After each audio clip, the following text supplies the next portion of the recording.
Aloha, and welcome to Live at the Legislature, where every week we talk with members of the legislature about the bills, issues, and events happening at the state capitol.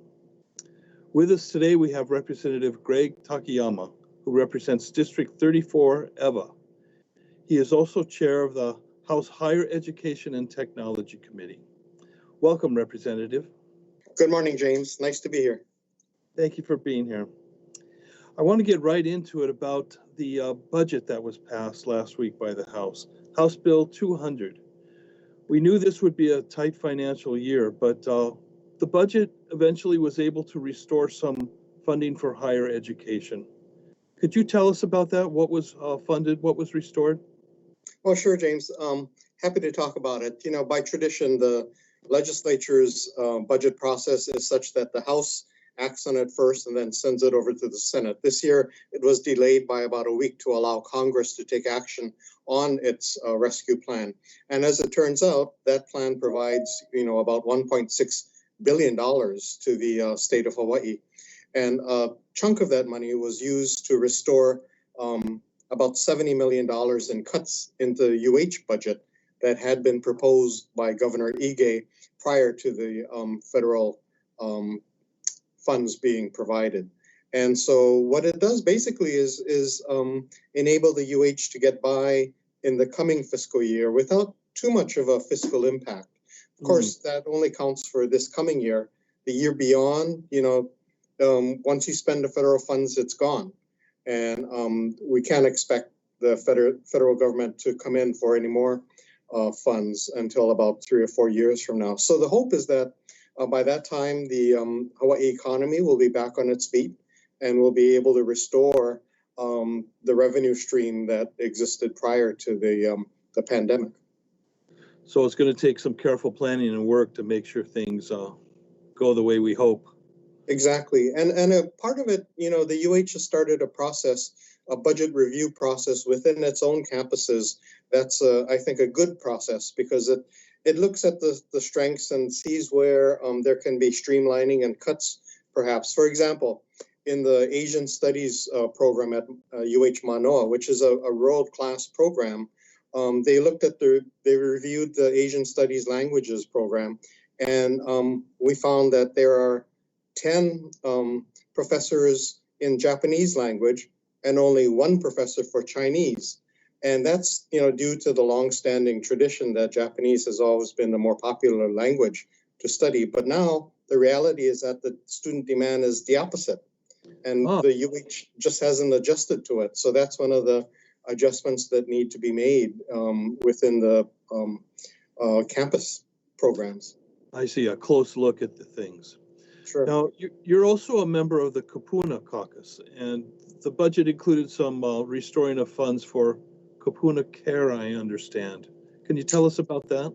Yes, the Kupuna Care program costs about $9 million to operate it. And what it does is provide assistance to frail elderly that are able to live independently with a little bit of help in services from the state or county. And it's important because it's actually a money-saving program. If they're able to avoid nursing care homes, that sort of thing, which is way more expensive than being able to live at home, where most people prefer to live anyway, everyone saves money. And so this program provides services like adult daycare, some in-home homemaking services, and that sort of thing. What it does include is also caregiver program. In other words, working people who are caregivers for their loved ones. Well, this program enables services for their loved ones so that people can continue to work full time.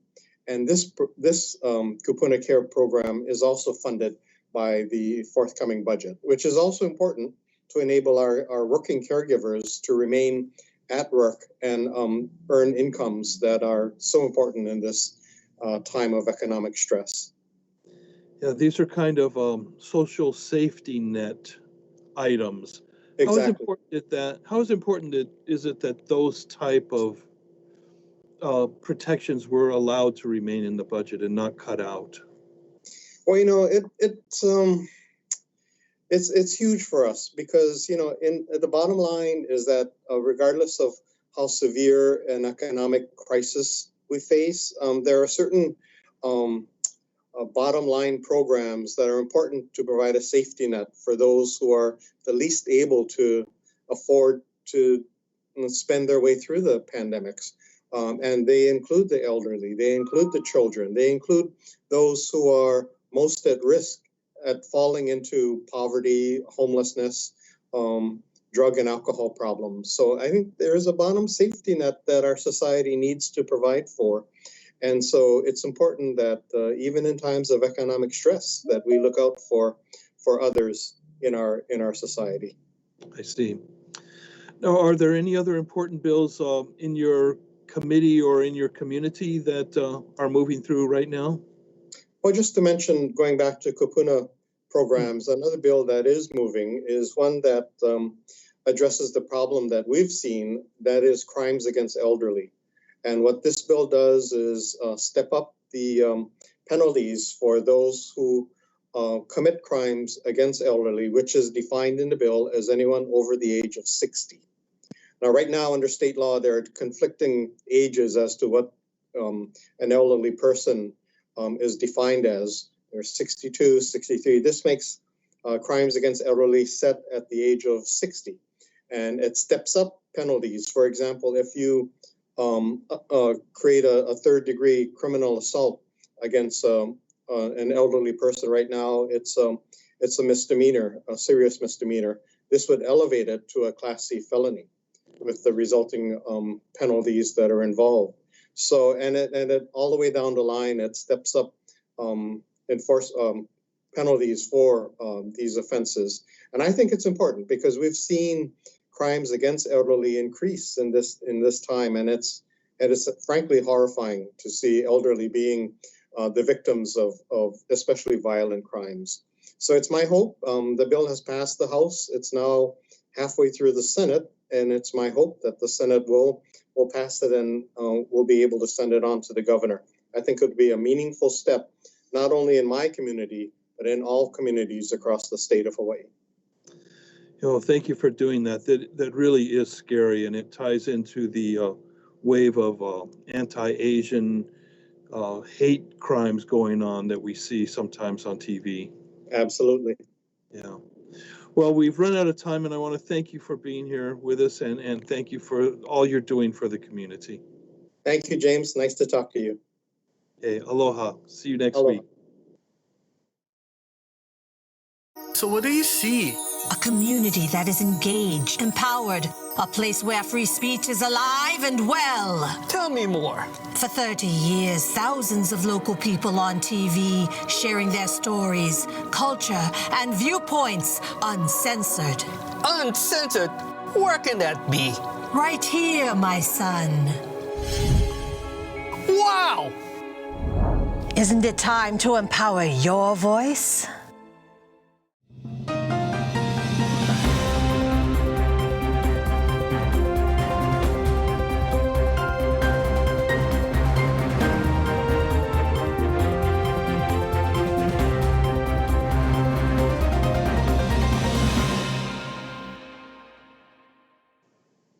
Aloha, and welcome back to the Senate segment of Live at the Legislature. My name is Jacob Aki, and this morning we are pleased to be joined by Senate Majority Leader J. Kalani English. Senator English represents the 7th Senatorial District, which includes the areas of Hana, East and Upcountry Maui, Molokai, Lanai, and Kaho'olawe. Senator, thank you for joining us this morning. Good morning. Good morning. Senator, one of the biggest topics in your district over recent weeks has been the new reservation system at Wainapanapa State Park. Starting on March 1st, the Department of Land and Natural Resources authorized the park to start charging for visitors, but local people are free. But how has that reservation system been working out? You know, it's been working out way beyond, very successfully, way beyond our expectations. What it is that previous to the pandemic and previous to this, Wainapanapa State Park was completely overrun. standing room, shoulder to shoulder on the beach. Top side is no parking. So we put in place a reservation system and we started charging. So now we have enough. We control how many people at any time can go to Wainapanapa, and we also make some money at it. So the largest day we've had so far is 310 reservations. That's as much as the system can handle right now. And we're actually making a good amount of money to at least offset the cost of running the park and etc. So I think the program is highly successful. The tourists understand. They know that if they come without reservations, they're asked to go to Hana Town, get on Wi-Fi, make a reservation, and come back. So we're working out the kinks, but it's a great program. And for those that want to check it out, go to gowainapanapa.com. And also we're working on a bigger system for East Maui, a reservation system, and that's mauiwayfinding.com. Can you briefly talk about mauiwayfinding.com? I know this is a topic that we briefly covered in a previous episode, but there definitely has been a lot more progress that has been made with the project. Yeah, so mauiwayfinding.com, it's the East Maui's response to over-tourism. And basically what we're trying to do is get people to make reservations, pre-order, prepay for stuff when they come out to the east side, so that then it helps to put them on a timeline. So we get a better idea instead of, everyone crashing on the road, creating gridlock on the Hana Highway during midday. We have some control. And it also helps the local vendors because we want them to pre-order, say, lunches or T-shirts or coconuts or whatever our people are selling. So it's a first attempt at trying to create a reservation system for an area. We have great support from Mayor Victorino and the County of Maui. And a lot of people are watching how this evolves because if it is successful, which I think it will be, then it becomes a model for the rest of Maui and then the rest of Hawaii. Senator, you recently traveled to Honolulu from Hana, and on social media, there's been a lot of videos about the amount of tourists and the amount of cars that are on a highway. Is there a noticeable difference, and is tourism back? Yes. So, as everyone's debating whether or not we should reopen, the reality is that we are open and the tourists are back in numbers that rival those pre-pandemic numbers. So for Maui, we are actually getting a higher tourist count than we did before. And our roads, Hana Highway is completely clogged. It's very frustrating for me and for all the local residents going in and out because we actually have gridlock. People don't understand. It's a one-lane bridges, very, very tight areas along the way. And they'll stop in the middle of the road to take pictures.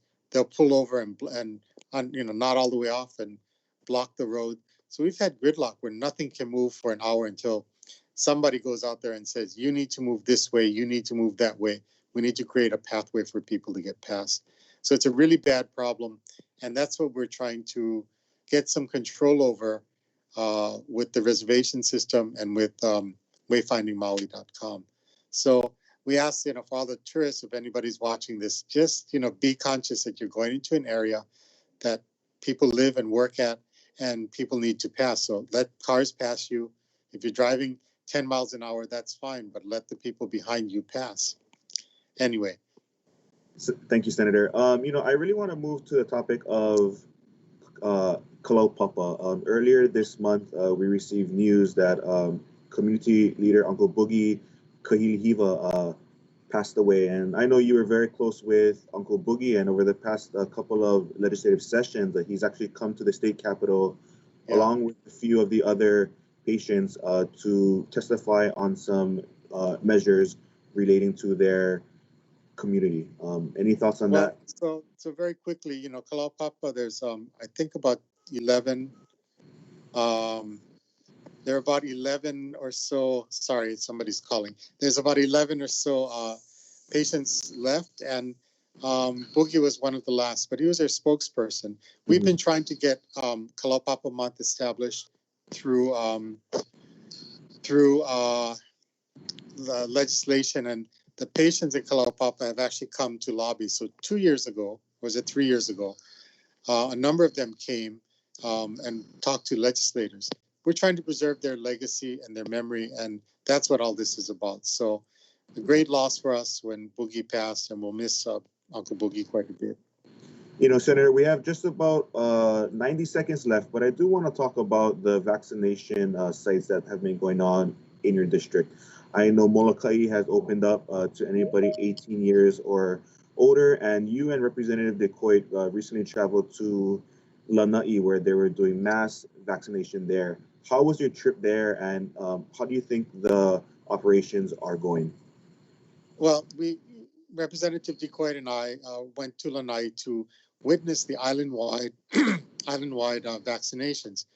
Excuse me. The island has about 2,500, maybe 3,000 people. And with this mass vaccination, we've reached what's called herd immunity. So at least 80% of our people are vaccinated. That's good, because I know early on, you know, there was a scare with the Lanai and Molokai community because the areas are so small. But since so over that's why they've been pretty much leaders. Well, that's why we wanted to do the entire island, right? We asked Representative Quaid and myself asked Department of Health to consider vaccinating the whole island because of the small population, you know, and they agreed. The medical community there has been outstanding, and the people have been outstanding. You know, there was up from 16 and above, and a lot of 16-year-olds came with their parents, got vaccinated. So, you know, we hope that this creates the herd immunity that's needed. And if it is the case, then I think Lanai will be one of the first places in America to have herd immunity. Thank you, Senator. We are out of time, but I want to thank you for joining us. And for those of you at home, tune in to the Senate segment of Live at the Legislature next Tuesday. Aloha.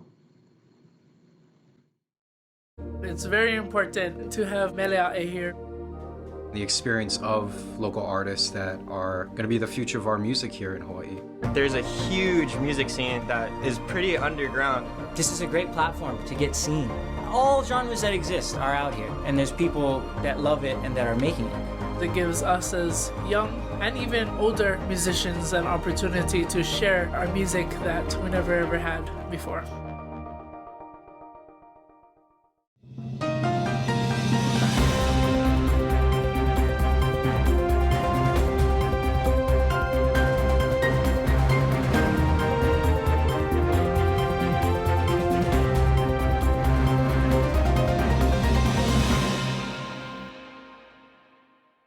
Aloha and welcome back to the Legislative Minority segment here on Live at the Legislature. This week, our guest is Representative Gene Ward. Never a dull moment with this man, and we will be discussing a variety of topics here on today's segment. Rep. Ward, good morning. Thanks for joining us again. Good morning, Kyle. What do you mean never a dull moment with this guy? Wow, what do you think I mean, Rep. Ward? It's always fun to talk to you. Okay. Pleasure to be here. All right. So I'd be remiss if I didn't first mention that yesterday was National Vietnam Veterans Day, and you, along with Rep. McDermott, participated in a ceremony of sorts since we couldn't do it in the Capitol. Can you talk a little bit about your experience and the ceremony and what that meant to you? First, kudos to Representative McDermott, Marine Captain McDermott. He put together, and he has done this consistently over probably the last 6 to 8 years. He always acknowledges, as having been the executive director of the Navy League, all of those who have served their country and served their country well. And yesterday was the national, I actually didn't remember it was National Vietnam Veterans Day. I took that as a very, how would you say, personal thing, in that generally those of us who are Vietnam veterans don't talk about it or don't bring it up because it was such a sort of a negative time. Particularly in a social setting, but it's giving honor where honor was due. And those three veterans that were honored yesterday in their late 70s, early 80s, were just profiles in courage. One guy had done 2,193 fire mission fire missions, as it was called. And I couldn't imagine how, actually, we're all very fortunate to be alive, but how he gave his all, and he's given now a plaque, given a thank you, and trying to give these guys giving honor where honor is due, I guess is the best way to put it. So it was a moving thing. There was only maybe 10 or 12 of us, but it was at the Vietnam Korean Memorial, right on the Capitol grounds. So it's still a sacred ground. And it was a very, very nice ceremony. And for the first time, it kind of outed me. A lot of people didn't know I was a Vietnam veteran. Hey, thank you for serving. People who I didn't know that even knew, I guess the word kind of went around. So again, kudos to Representative McDermott and to those 3 veterans that were honored yesterday.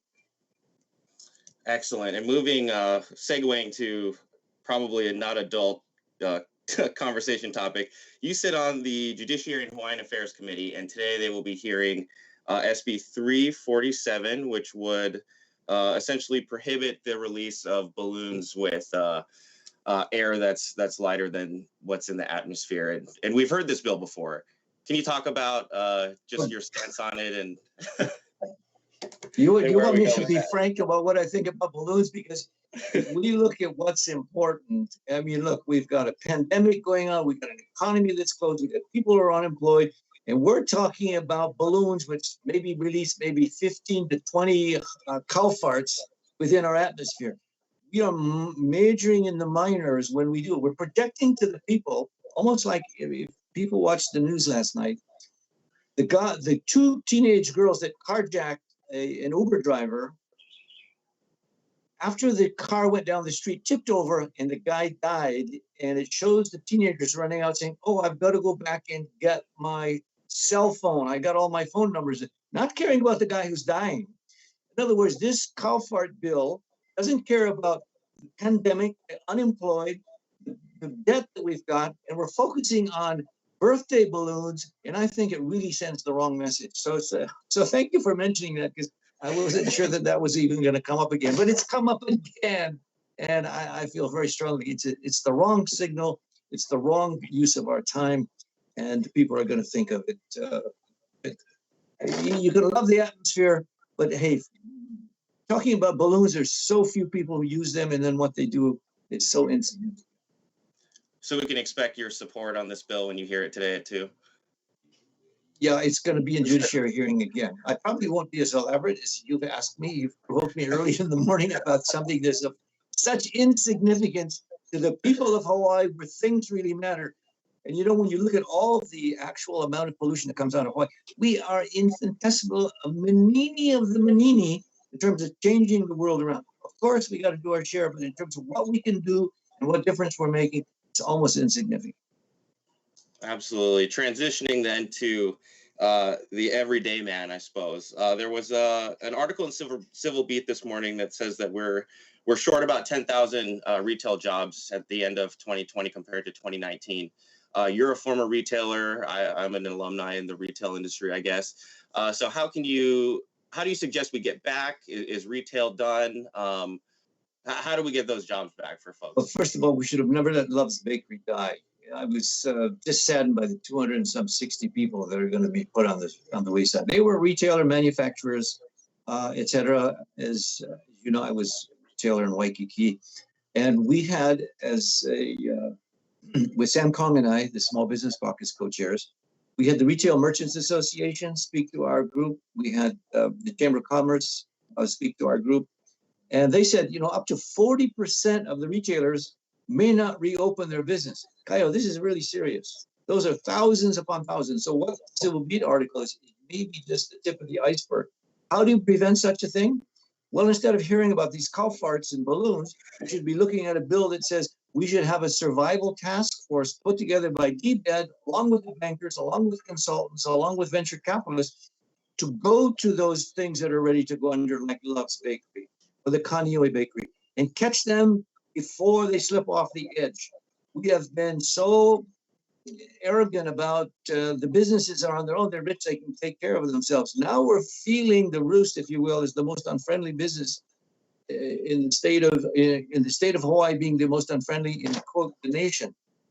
Those are the things that we can prevent. Those are the things we're not paying attention to. And it's unfortunate that the Loves and many, many more, as that article projects, going to go down the drain. We say, well, why did this happen? Well, we've been sitting on our hands and not have been entrepreneurial or reactive enough to help them survive. We got about a minute left, Rep. Ward. So I'll throw you. Hey, we just got started. I know. Never a dull moment, right? I'm just waking up now. So you were on, throwing a little fun one. You were on a segment with our good colleague Jacob in the Senate. On a scale of 1 to 10, how would you rate your performance on that forum? What did I say or what did I didn't say before I feel guilty about this? I was in the which performance? I'm not sure what. It was the second segment of the hour-long special. Okay, what was the topic? Anything and everything.